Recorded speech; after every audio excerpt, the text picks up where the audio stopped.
In movies and money, shares of AMC took a big hit in trading yesterday. The theater chain plans to sell up to 40 million shares to pay off debt and boost its cash on hand. We have movie man Erik Childress joining us now. What's up with the movies, Erik? Angie, we could start out talking all about Denzel Washington and The Equalizer 3 having the second highest Labor Day weekend ever with 42 million. A film that Sony chose not to screen for press in 48 states. Bigger budget than the first two films, maybe a tiny profit, yada, yada, yada. But in a surprise announcement last week, it was revealed that Taylor Swift The Eras Tour would be getting a nearly 3-hour concert film put into theaters on October 13th. Now, immediately, the film sold over $37 million in tickets in its first 24 hours. That was higher than the opening weekend of the limited release of Miley Cyrus's concert film back in 2008, and more than half of the total gross of Michael Jackson's This Is It, released in 2009 after the singer's death.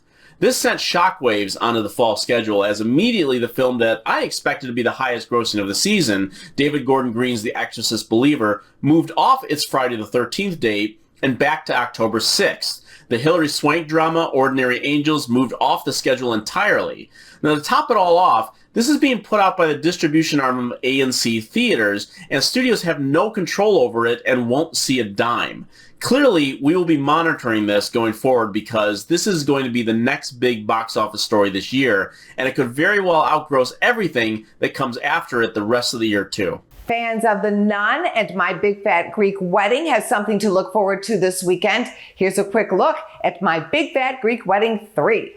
My father passed away, and his last wish was for us to visit his childhood village and reconnect with our roots. So, we're having a reunion.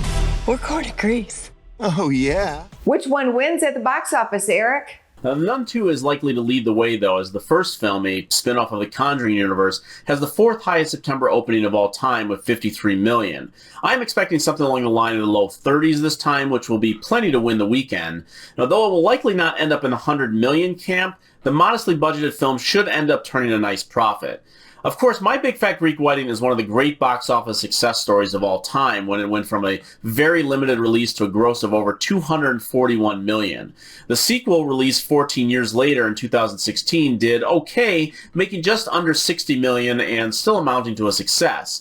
Now, while high-concept films like Barbie and The Little Mermaid did very well with women this year, films aimed at the older demographic have not been as successful, like 80 for Brady and the sequel to Book Club. I think this one could do better than either of those, but not do as well as the first sequel did. What are you recommending for your movie stars this weekend? There is, Angie, and it's a film released a couple weeks ago on Netflix called You Are So Not Invited to My Bat Mitzvah.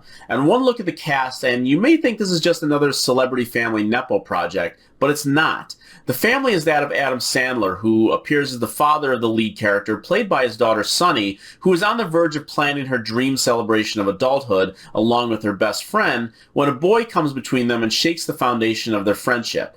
And that is not the only thing it shares in common with the films of Kelly Fremon Craig, whose The Edge of 17 and Are You There, God, It's Me, Margaret are among the best films about young women coming of age. And this is one belongs in the conversation too. It has a great eye towards the habits of adolescence, respects the culture, and is frequently very funny. This one is definitely worth queuing up on Netflix alongside your family, especially if you have daughters.